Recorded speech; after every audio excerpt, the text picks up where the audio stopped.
Hello, good afternoon. कैसे हैं आप लोग? चलिए आज हम स्टार्ट करेंगे अपनी शासक और धार्मिक परंपराएं यानी कि जगन्नाथी संप्रदाय। आप लोग ध्यान से क्लास को देखा करें। सीटेट वाले जिनका पेपर होने वाला है अभी 6 सितंबर 2026 को जिनका पेपर है, प्लीज एसएसटी पेपर 2 के लिए मैं इतिहास पढ़ा रही हूँ। बाकी बच्चों के लिए भी ये बेनिफिशियल है।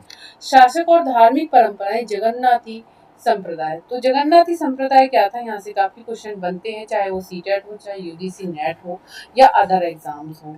तो हम पढ़ते हैं शासक और धार्मिक परंपराएं जगन्नाथी संप्रदाय में, यानी कि जगन्नाथी संप्रदाय में शासक और धार्मिक परंपराएं क्या थी। ठीक है, किसमें आज हम पढ़ने वाले हैं जगन्नाथी संप्रदाय में शासक और धार्मिक परंपराएं। ये क्लास बिल्कुल फ्री ऑफ कॉस्ट है, कोई चार्जेस नहीं है इसका। मैं फ्री ऑफ कॉस्ट पढ़ाती हूँ, निःशुल्क तैयारी होती है। तो प्लीज आप लोग डेली क्लासेस को देखा करें। ठीक है, चलिए। अन्य क्षेत्रों में क्षेत्रीय संस्कृतियां क्षेत्रीय धार्मिक परंपराओं से विकसित हुई, यानी कि अन्य क्षेत्रों में जो क्षेत्रीय संस्कृतियां थी वो क्षेत्रीय धार्मिक परंपराओं से विकसित हुई। इस प्रक्रिया का सर्वोत्तम उदाहरण है पुरी जगन्नाथ, उड़ीसा में जगन्नाथ का संप्रदाय। जगन्नाथ का शाब्दिक अर्थ है दुनिया का मालिक, जो विष्णु का पर्यायवाची है। देखिए क्या बात यहाँ पर की गई है, इन्होंने बात जो की है, अन्य क्षेत्रों में क्षेत्रीय संस्कृतियां क्षेत्रीय धार्मिक परंपराओं से विकसित हुई, यानी कि उस क्षेत्र में जो धार्मिक परंपराएं थी वहां से कुछ संस्कृतियां विकसित हुई। जैसे कि हम एक उदाहरण ले लेते हैं, पुरी। पुरी मतलब उड़ीसा में जगन्नाथ का संप्रदाय। तो इसलिए क्वेश्चन पूछा जाता है जगन्नाथ का शाब्दिक अर्थ क्या होता है। क्या होता है जगन्नाथ का शाब्दिक अर्थ? दुनिया का मालिक, दुनिया का मालिक जो विष्णु का पर्यायवाची है। क्वेश्चन पूछा जाता है कि जगन्नाथ का शाब्दिक अर्थ क्या है? दुनिया का मालिक यानी कि विष्णु का पर्यायवाची, यानी कि विष्णु का पर्यायवाची क्या है? जगन्नाथ। ठीक है, आज तक जगन्नाथ की काष्ठ प्रतिमा स्थानीय जनजातीय लोगों द्वारा बनाई जाती है। काष्ठ प्रतिमा का मतलब समझते हैं ना, लकड़ी से। काष्ठ का मतलब ही होता है लकड़ी। ठीक है, तो ये जगन्नाथ की काष्ठ प्रतिमा होती है, जिनकी मूर्ति होती है, स्थानीय जनजातियों लोगों द्वारा बनाई जाती है। जिस जनजाति समझते हैं ना, जनजाति के बारे में लास्ट क्लास में बात कर चुकी हूँ। जिन्होंने क्लास नहीं देखी, वेरी इंपॉर्टेंट क्लास है। जनजाति लोग जो थे, ठीक है, एक अलग ही इनकी संस्कृति थी। ठीक है, हमसे हटकर थोड़ी सी संस्कृति थी, इनसे आम लोगों से हटकर। ठीक है, तो इनका अपनी संस्कृति थी, अपना रहन सहन था, अपना खाना था। तो ये जनजाति लोग कहलाते थे। ठीक है, जिससे यह तात्पर्य निकलता है कि जगन्नाथ मूलतः एक स्थानीय देवता थे, जिन्हें आगे चलकर विष्णु का रूप मान लिया गया। क्या थे?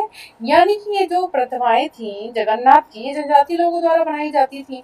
तो इससे एक अनुमान लगाया गया, इससे एक तात्पर्य निकाला गया कि एक स्थानीय देवता थे। तो स्थानीय देवता का मतलब क्या होता है? जो जो वहाँ के स्थानीय देवता जिस एक क्षेत्र में जो एक स्थान होता है, प्रॉपर एक स्थान होता है, उस एरिया में जिस देवता को हम मानते हैं वो स्थानीय देवता कहलाते हैं। ठीक है, जिसे आगे चलकर विष्णु का रूप मान लिया गया। क्वेश्चन यहाँ पर यही बनता है कि जगन्नाथ का पर्याय क्या होता है? विष्णु।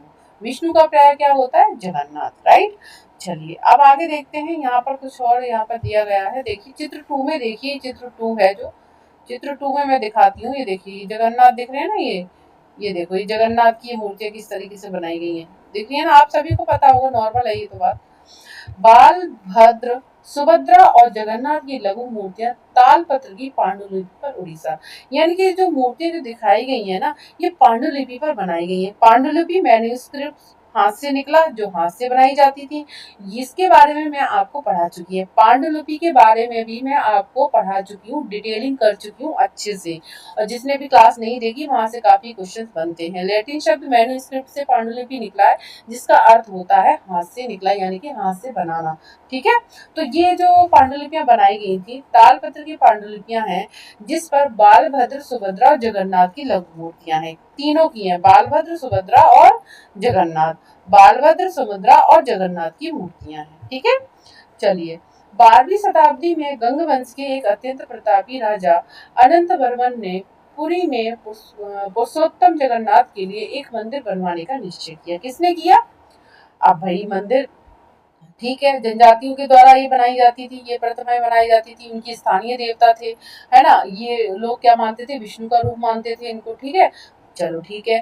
अब ये जो मंदिर बनवाने का काम जनजातियों के लोगों के द्वारा थोड़ी ना होगा। जनजाति तो बेचारे थोड़े वैसे होते थे, तो इतने शक्तिशाली नहीं होते थे जनजाति लोगों में भी मैं कुछ शक्तिशाली लोगों के बारे में पढ़ा चुकी हूँ। जैसे लास्ट क्लास में मैंने आपको पढ़ाया था ना, अहोम जनजाति, गोंड जनजाति, ये जनजातियां थी जो बहुत शक्तिशाली हुई थी। ठीक है, बहुत मुकाबला किया था इन्होंने युद्ध में। ठीक है, तो कुछ जनजातियां थी जो उभर कर आई थी। तो यहाँ पर जनजातियों ने सिर्फ प्रतिमा बनाई थी उनकी। ठीक है, अब जब मंदिर बनाने का काम किसने किया था, क्वेश्चन बनता है कि जगन्नाथ के मंदिर बनाने का काम किसने किया था। तो यहाँ बात आती है 12वीं शताब्दी में गंग वंश के एक अत्यंत प्रतापी राजा, राजा कौन से थे, अनंत वर्मन ने पुरी में पुरुषोत्तम जगन्नाथ के लिए एक मंदिर बनवाने का निश्चय किया। उसके बाद 1230 में राजा अनंग भीम तृतीय ने अपना राज्य पुरुषोत्तम जगन्नाथ को अर्पित कर दिया और स्वयं को जगन्नाथ का प्रतिनिधि घोषित कर दिया। क्या किया, दो राजा यहाँ पर देखने के लिए मिलते हैं। एक तो गंग वंश के एक राजा होते हैं अनंत वर्मन, उन्होंने क्या किया, जगन्नाथ जी के लिए मंदिर बनवाने का निश्चय किया। फिर उसके बाद 1200 के बाद 1230 में एक राजा और हुए अनंग भीम तृतीय, उन्होंने भी पुरुषोत्तम जगन्नाथ को अपने आप को, अपना राज्य किसको अर्पित कर दिया, जगन्नाथ को, और स्वयं को प्रतिनिधि घोषित कर दिया जगन्नाथ का। ठीक है, जो जो इस मंदिर को तीर्थ स्थल यानी तीर्थ यात्री के रूप में महत्व प्राप्त होता गया। मतलब धीरे धीरे क्या हुआ, ये जगन्नाथ का मंदिर बनवाया, तो जगन्नाथ का मंदिर जब बना तो ये क्या हुआ, ये एक तीर्थ स्थल बन गया। जिन्होंने भी उड़ीसा को जीता, जैसे मुगल, मराठी और अंग्रेजी ईस्ट इंडिया कंपनी, सब ने इस मंदिर पर अपना नियंत्रण स्थापित करने का प्रयत्न किया। अब जैसे जैसे समाज उभरा, जैसे जैसे लोगों ने यहाँ पर भारत उपमहाद्वीप में अपना शासन किया, जैसे कि मुगल हो गए, है ना, मराठे हो गए, और जैसे अंग्रेज ईस्ट इंडिया कंपनी जो बाहर से आई थी, उन्होंने क्या किया, इस मंदिर पर नियंत्रण स्थापित करने का नियंत्रण किया, प्रयत्न किया।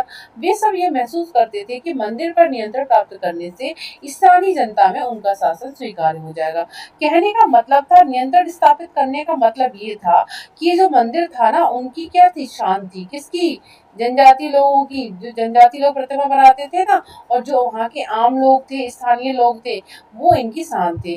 तो इसीलिए इस मंदिर पे कब्जा पाना चाहते थे कौन, जैसे कि मुगल हो गए, मराठे हो गए और ईस्ट इंडिया कंपनी हो गई। जब इस मंदिर को जीतेंगे तो वहाँ के लोगों को भी जीत लेंगे, वहाँ के लोगों पर शासन करेंगे। ठीक है, तो इस तरीके से राज्य का विस्तार होगा, राज्य बनाएंगे। इस तरीके से मंदिर क्या था, मंदिर राजनीति, आगे चल के मंदिर क्या है ना, राजनीतिक का एक जरिया बन गई थी, राजनीतिक का, कि मंदिर को जीतने का एक कारण था कि वहां के लोगों को अपने उसमें मिलाना। ठीक है, अपने तरीके से चलाना, उन पर शासन करना। ठीक है, जैसे ब्रिटिश ईस्ट इंडिया कंपनी ने किया था आगे चलकर। ठीक है, पढ़ेंगे ब्रिटिश ईस्ट इंडिया कंपनी के बारे में भी हम पढ़ेंगे आगे। ठीक है, तो इस तरीके से ब्रिटिश ईस्ट इंडिया कंपनी आती है, काफी सारे जो वेद होते हैं उन सब का क्या करवाती है, अनुवाद करवाती है अंग्रेजी में। क्यों करवाती है, कि इसलिए करवाती है ना कि वहाँ के बारे में पता चले, तभी तो एक राज्य मतलब उस राज्य पे वो शासन कर पाएंगे। चलिए छोड़े, आगे नहीं बढ़ते, हम अपने टॉपिक पर रहेंगे।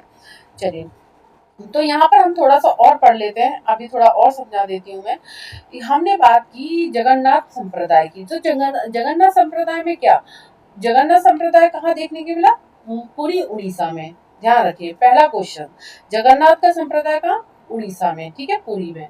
ठीक है, जगन्नाथ का शाब्दिक अर्थ क्या हुआ, मालिक, दुनिया का मालिक, जो विष्णु का पर्यायवाची है। राइट, अब दूसरा तीसरा क्वेश्चन ये बनता है कि जगन्नाथ की प्रतिमाएं किसमें बनाई गई थी, काष्ठ प्रतिमाएं, यानी कि लकड़ी के उसमें बनाई गई थी। ठीक है, और किसके द्वारा बनाई जाती थी, जनजाति के लोगों द्वारा बनाई जाती थी, क्योंकि वो अपना स्थानीय देवता इनको मानते थे, यानी कि इनको विष्णु का रूप मानते थे। राइट, ठीक है, अब आगे चलकर क्या होता है, 12वीं शताब्दी में हम आगे देखते हैं। 12वीं शताब्दी में क्या देखने को मिलता है, 12वीं शताब्दी में गंग वंश के एक अत्यंत प्रतापी राजा होते हैं, कौन, गंग वंश के। ठीक है, ये ध्यान रखिएगा, यहाँ से क्वेश्चन बनेगा आप लोगों के लिए। ठीक है,